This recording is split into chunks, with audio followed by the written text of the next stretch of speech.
Aleluia. Quando o André falou que deu a ideia de a gente fazer a aula hoje das 7 às 8, né? Eu concordei imediatamente, né? Eu pensei assim, mas como é que vai ficar o louvor, né? Se vai ser das 7 às 8. Das 7 às 8 é o louvor, né? Mas, como diz a palavra, né? O homem faz planos e a vontade de Deus é que permanece. Né? Amém. Eu sonho com o dia em que a igreja de Jesus seja completamente liberta de um Deus chamado relógio. Né? Nós já estamos vivendo a eternidade aqui na Terra. É claro que todo mundo sabe aqui, amanhã não é feriado, todo mundo tem que trabalhar, né? E cada um aqui tem horários para cumprir, não sei aqui, mas existem lugares que as pessoas vão trabalhar às 4 da madrugada, por exemplo, né? Então, numa situação como essa, realmente a pessoa precisa, né? Se possível, dormir mais cedo, né? Mas, como a gente não está vivendo o que a igreja primitiva viveu, né? Que se reunia todos os dias nos templos e nas casas, né? Nós estamos bem distante disso. Então, eu acredito, posso estar enganado, né? Não me considero o dono da verdade, mas eu acredito que nas oportunidades que a gente tem, né, de estar reunido na presença dele, para aprender a palavra dele, para poder, como diz no Salmo, né? Uma coisa eu pedi ao Senhor e a buscarei, né? Que eu possa estar todos os dias no teu santuário, né? Para contemplar a beleza da tua formosura e aprender no teu santuário, né? Quando a gente está reunido para contemplar a face dele, para aprender sobre ele, eu acredito que, pelo menos nesse momento, a gente deveria se desprender desse bendito relógio, né? Porque eu temo, né? Eu temo no meu coração que muitas vezes, por causa desse abençoado relógio, nós possamos estar impedindo que o Espírito Santo tem para fazer naquele dia. Que eu acredito, né? Como está escrito na Bíblia, que Deus anuncia o fim desde o princípio.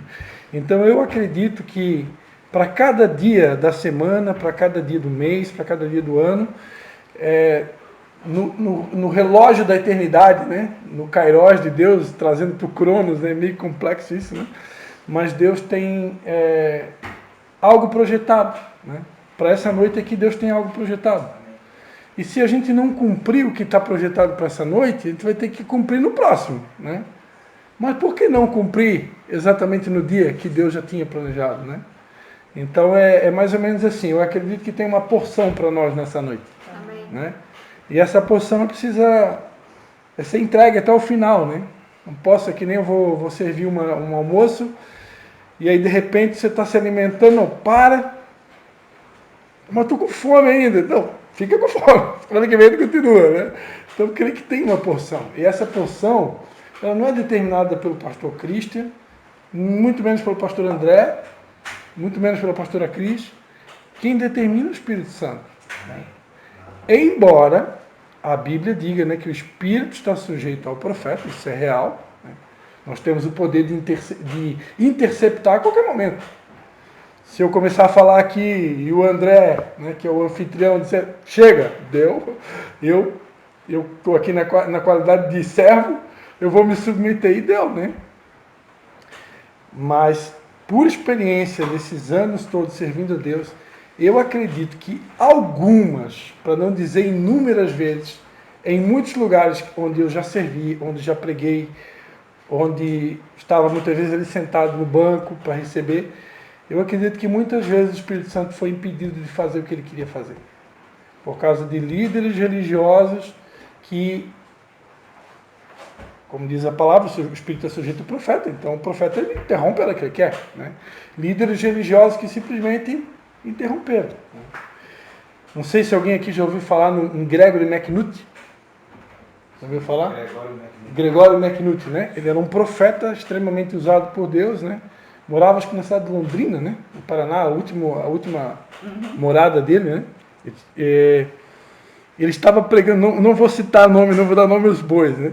Mas ele estava pregando numa determinada igreja aqui no Brasil, até por sinal muito conhecido. E ele estava pregando e num determinado momento o pastor da igreja disse, ó, irmão, teu tempo deu, chega, acabou. Eu não tinha tempo, né? Acabou o tempo e, segundo ele fala, numa das gravações dele que eu tive a oportunidade de ouvir, o Espírito Santo disse para ele que tinha mais conteúdo para entregar para aquela noite. Mas ele, em sujeição ao pastor do ministério, ele pegou e falou no microfone, porque o Gregório não tinha papo na língua, né? E aquele cara era profeta mesmo, né? Que Deus mandava, pensa nas maiores loucuras que você imaginar, ele fazia. O Júnior andava com ele. O Júnior Márcio andava com ele.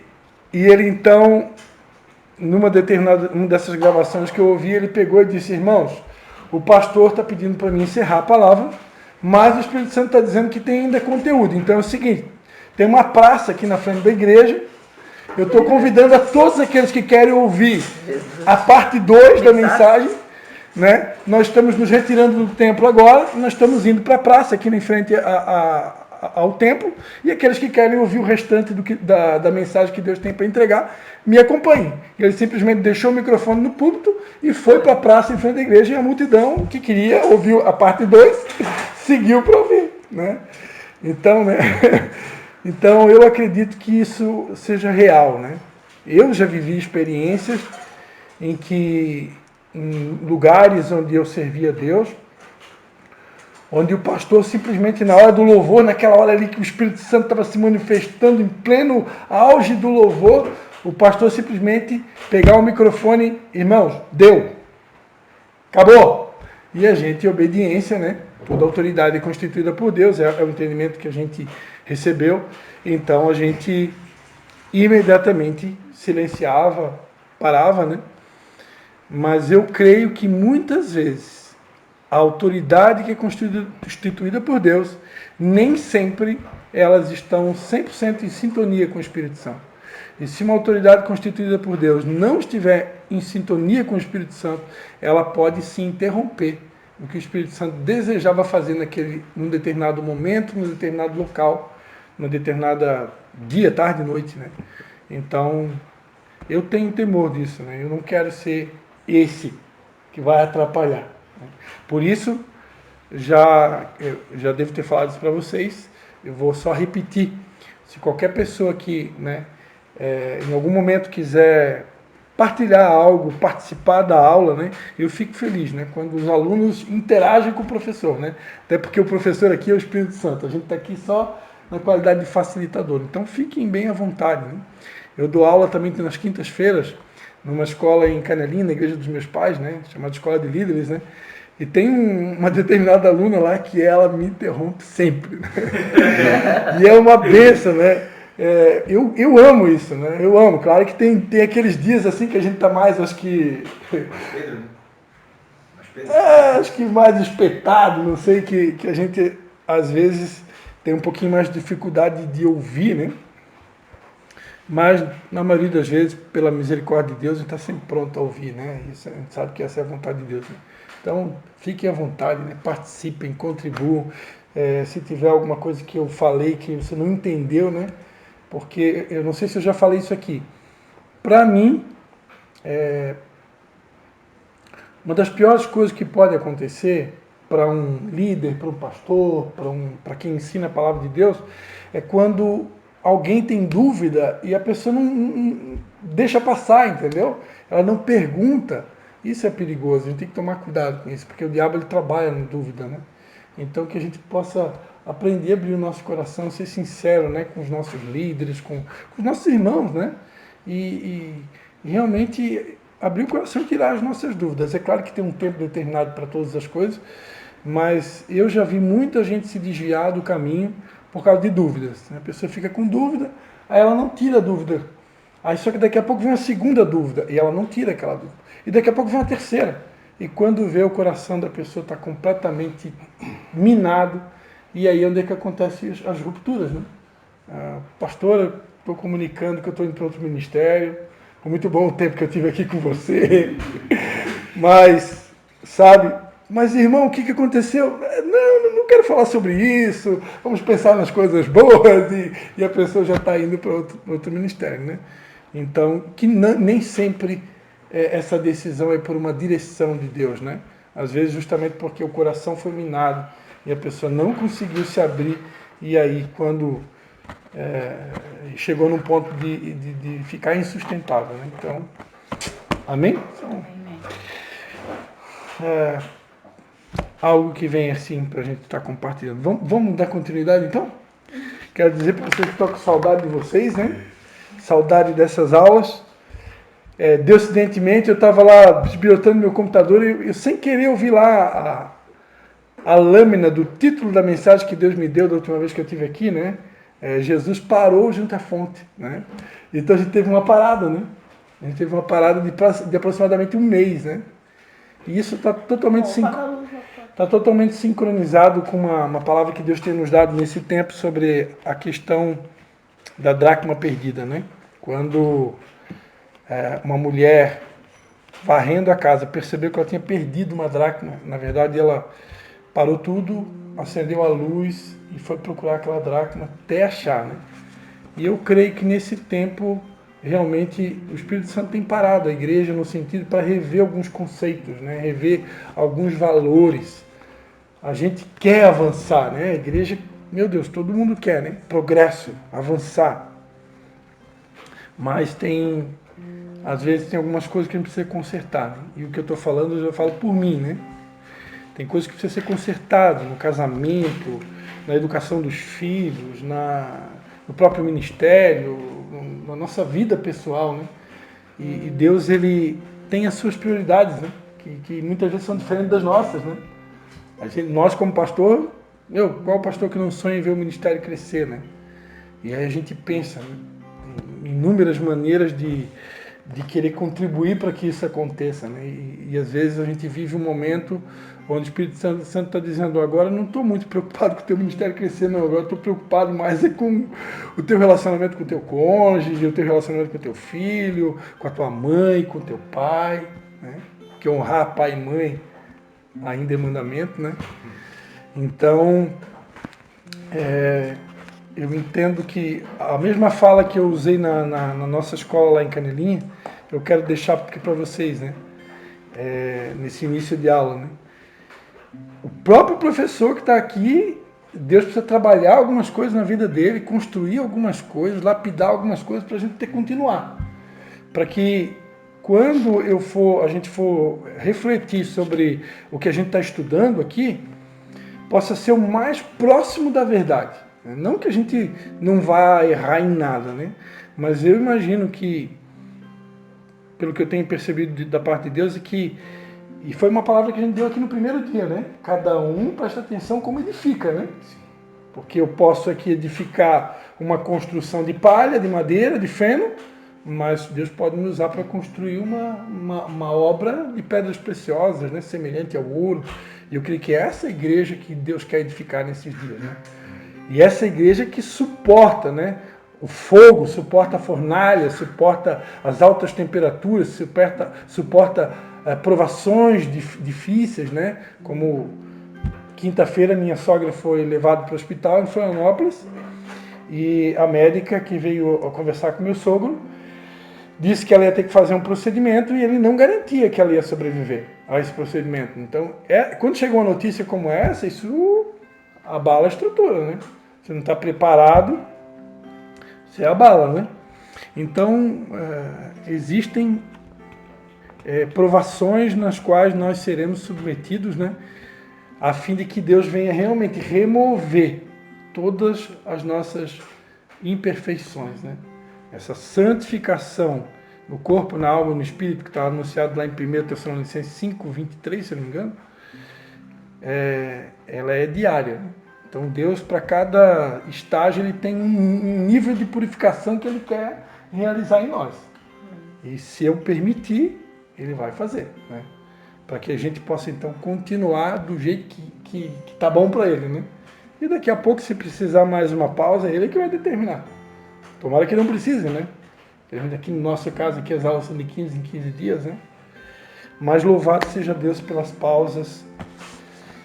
Para quem gosta de música, na música existe uma expressão chamada fermata, né?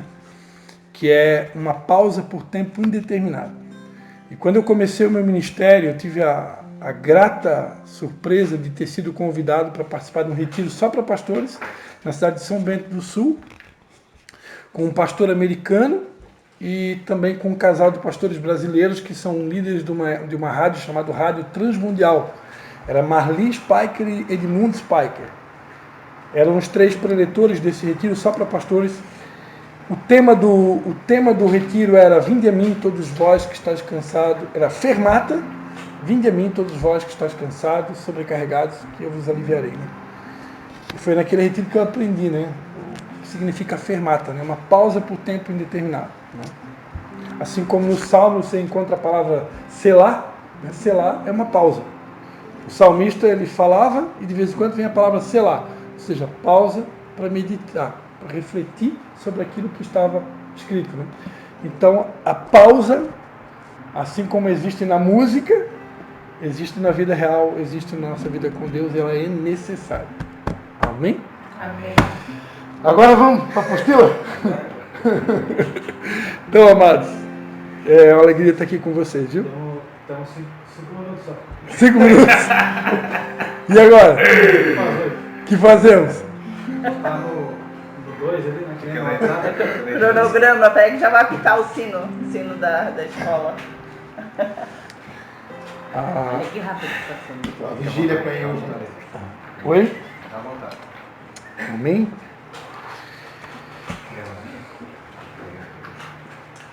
Então, amados, a gente está estudando. Se mais orar, não vai dar tempo de ver a partida.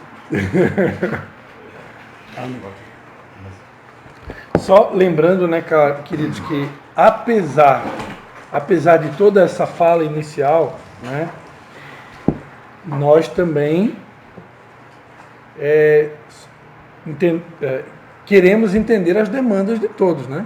Então, realmente, se houver, né, o caso de alguém aqui, por exemplo, ninguém está preso a nada, né?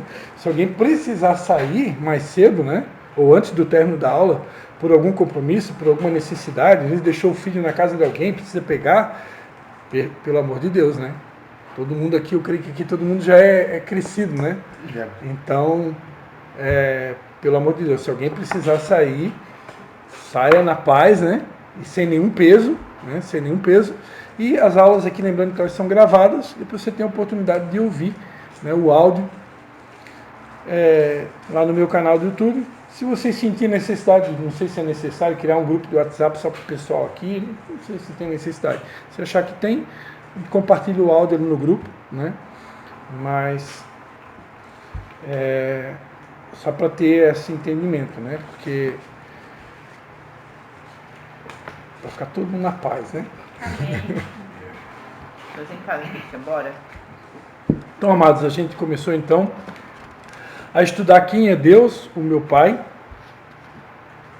E aí então nós começamos então a verificar os atributos de Deus, né? Algumas atribuições, algumas características do caráter de Deus, né? Então a gente já viu aqui a questão da trindade, da independência, da eternidade, da imutabilidade, unidade, espiritualidade. E então, a partir de agora, nós vamos aprender sobre a onipresença de Deus. Salmo de número 139, salmo extremamente conhecido, né? Que vai ler aqui do 7 ao 10. Vai dizer, né? Para onde me irei do teu espírito? Para onde fugirei da tua face? Se subir ao céu, tu aí estás. Se fizer nas profundezas a minha cama, tu ali também estás. Se tomar as asas da alva, se habitar nas extremidades do mar, ainda ali a tua mão me guiará e a tua destra me susterá. Então, uma coisa que todo mundo aqui já deve, em algum momento da sua caminhada, ter ouvido, né, ter aprendido, que o nosso Deus é um Deus onipresente. Né? Significa isso? Que Ele está presente em todo lugar. Né? Estando envolvido na criação e na vida dos indivíduos. Né? Então Ele está presente. Ele é um Deus presente. Né? Ele está em todo lugar, não tem como se ocultar, se esconder dele, né? A Bíblia diz em Hebreus, né, que todas as coisas estão nuas e patentes, né, aos seus olhos. Tudo está claro aos olhos dele, não tem como se esconder. Se nós, a Bíblia diz ainda, né, que nós estamos cercados de uma grande nuvem de testemunhas, né? Então nós estamos cercados de uma grande nuvem de testemunhas e também cercados por Deus de todos os lados, né? Não tem como eu posso tentar esconder alguma coisa aqui de vocês, né? Mas Deus tudo vê. Tudo vê, e ainda tem um detalhe, né? A Bíblia diz que não há nada encoberto que não haverá de ser revelado, né? Então, tudo aquilo que eu faço no oculto, em algum momento da história vai ser trazido à luz, né? Porque Deus não permite que nada fique encoberto. Embora Deus esteja em todo lugar, Ele não habita em todo lugar, somente ao entrar em relação pessoal com o grupo ou com o indivíduo, se diz que ele habita com eles, né? Mateus 18, 20, texto que a gente citou aqui no começo, né? Quando 2 ou mais pessoas se reúnem no nome dele, ali ele está presente. Lembra da passagem de Jesus e a mulher samaritana, né? Só tinha uma pessoa, né? Essa, diga-se de passagem, é uma área que tem sido muito tratado, né? Deus tem me ensinado isso, né? Valorizar, né? Se tiver uma pessoa, é o suficiente. Se tiver uma pessoa para nos ouvir, é o suficiente, né? Tem uma música do CD do aquele pastor Cris Duran, né? CD chamado Dá-me Almas, que ele fala, uma música muito linda até aquela música, e ele fala na gravação da música que Deus ensinou esse princípio para ele num período que ele ficou discipulando uma pessoa na França por telefone durante meses. Então, uma vida, né? Então, você precisa valorizar a questão de uma vida. Salmo 34, 18, perto está o Senhor dos que têm o coração quebrantado e salva os de espírito contrito. A Bíblia diz que ensina que Deus é onipresente, né? Ele está em todos os lugares, né? Mas principalmente de onde tem alguém com o coração quebrantado, né? Quando tem alguém com o coração quebrantado, aí realmente ele está ali, né? Isaías 57, 15. Não vou ler todos os textos, tá? Mas eu vou escolhendo alguns e vou lendo alguns. Isaías 57, 15 vai dizer, né? Porque assim diz o alto, o sublime, que habita na eternidade e cujo nome é santo. Num alto e santo lugar habito, e também com o contrito e abatido de espírito, para vivificar o espírito dos abatidos e para vivificar o coração dos contritos. Então Deus habita, né, com aquele que é contrito e abatido de espírito. Então, se você estiver vivendo um momento onde você está sendo literalmente abatido, né, surgem desafios que nos abatem, né? Por mais forte que a gente possa ser, tem situações que vêm com força, né? Que acabam nos abatendo. Né? Por quê? Porque somos seres humanos, né? Nós temos sentimentos, né? E, por incrível que pareça, diante desses abalos, né? Diante do quebrantamento do nosso espírito, nós acabamos atraindo a presença dele de uma forma acima da média, eu diria, né? Porque Deus realmente se faz presente, né, a essas pessoas. Então, louve a Deus, né, na hora da dor, porque a dor muitas vezes nos leva para perto dele. Até diga-se de passagem, foi uma música que veio a inspiração aqui, né, no culto, né? Saiu aqui o mais perto quero estar, né?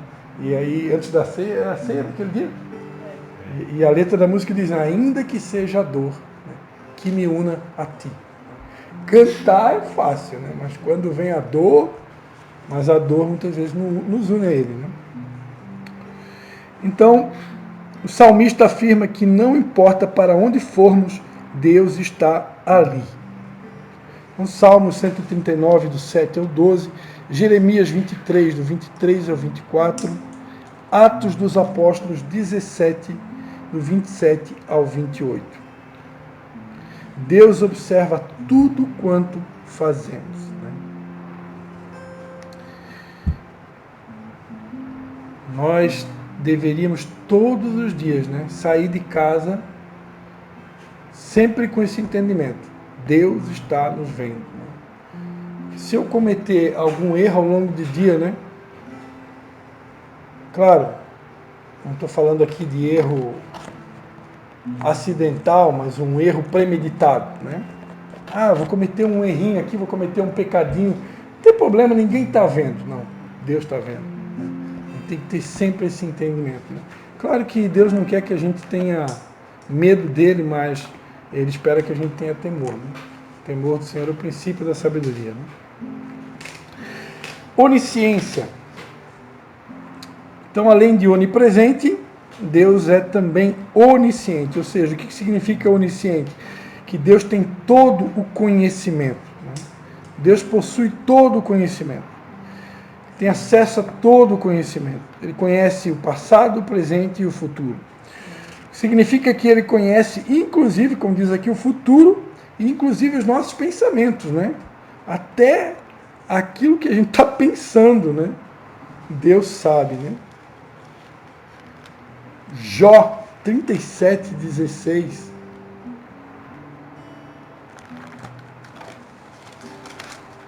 Esse cara teve um encontro com Deus, né? Jó 37:16, ele vai dizer, né? Sabes como as grossas nuvens se equilibram, essas maravilhas daquele que é perfeito em conhecimento. Que na minha versão diz que ele é perfeito em conhecimento.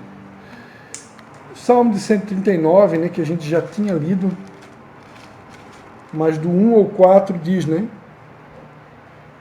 Ó Senhor, tu me sondaste e me conheces. Tu conheces o meu assentar e o meu levantar. De longe entendes o meu pensamento. Esquadrinhas o meu andar e o meu deitar. Conhece todos os meus caminhos. Sem que haja uma palavra na língua, ó Senhor, tudo conhece. Um ensino que a gente sempre fala para as pessoas em se tratando de batalha espiritual, né, que quando eu não quero que o inimigo tenha acesso a uma oração muito pessoal minha, às vezes eu quero uma resposta de Deus e eu não quero que não haja nenhuma intervenção do capeta na resposta dessa oração, porque aquela oração minha, aquela intercessão, aquilo que eu estou pedindo para Deus é algo muito sério. Eu preciso ter convicção do que eu ouvi a voz de Deus e que essa é a melhor decisão a ser tomada. Então a gente sempre orienta a orar só com a mente. Né? E quando você ora só com a mente, só Deus ouve. O inimigo não tem acesso. Né? Agora, quando eu oro com a boca, o inimigo também ouve. Né? Então, às vezes, pode ter uma interferência. Né? E, então, uma dica legal. Né? Todo mundo aqui já deve ter ouvido, mas sempre bom. Né? Então, Deus é o único que tem acesso aos nossos pensamentos. E também Isaías 46, versículo 10, Romanos 11, 33 e Hebreus 4, 13. Deus prevê sem intervir. Ele sabe todas as coisas. Salmo 147, versículo 5 também. Ele conhece não somente o nosso procedimento, mas também os nossos próprios pensamentos. 1 Samuel 16, 7, 1 Reis 8, 39, Salmos 44, 21 e Jeremias 17, do 9 ao 10. Quando a Bíblia fala da presciência de Deus, conforme Isaías 42, 9, Atos 2, 23 e 1 Pedro 1, 2, significa que ele conhece com precisão a condição de todas as coisas e de todos os acontecimentos reais, possíveis, futuros, passados ou predestinados. Então Deus conhece com precisão cada detalhe de tudo que já aconteceu, de tudo que passou, de tudo que vai acontecer. Eu gosto de uma expressão que você encontra no livro de Zacarias, né, que fala sobre os 7 olhos do Senhor, né?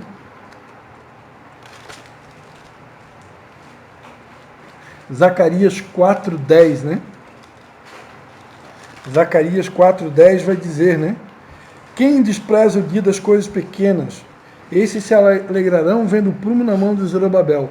São estes os 7 olhos do Senhor que percorrem toda a terra. Eu gosto dessa expressão, né? São estes os 7 olhos. Quando a gente fala de um Deus que tem 7 olhos, a gente sabe que Deus é espírito, né? Ele não, fisicamente falando, ele não tem 7 olhos. Né? Mas isso aqui é uma expressão no sentido figurado. Né? Imagina um ser com 7 olhos. Né? Olho na frente, olho atrás, olho no lado, olho embaixo, olho em cima. Ou seja, não tem nenhuma direção, não tem um lugar que eu possa ir, que eu vou conseguir fugir da visão de Deus. Ele está vendo tudo, ele lê tudo, ele vê os pensamentos, ele vê todas as coisas. Às vezes a mulher tem, né, Cristian? A mulher, dizem que a mulher tem o 7º sentido, que fala? Não? Sexto sentido, né? O vizinho também tem. O vizinho também tem, né? 6º sentido. Então Deus sabe todas as coisas, né? Ele é presciente. 1 Samuel 23, do 10 ao 13.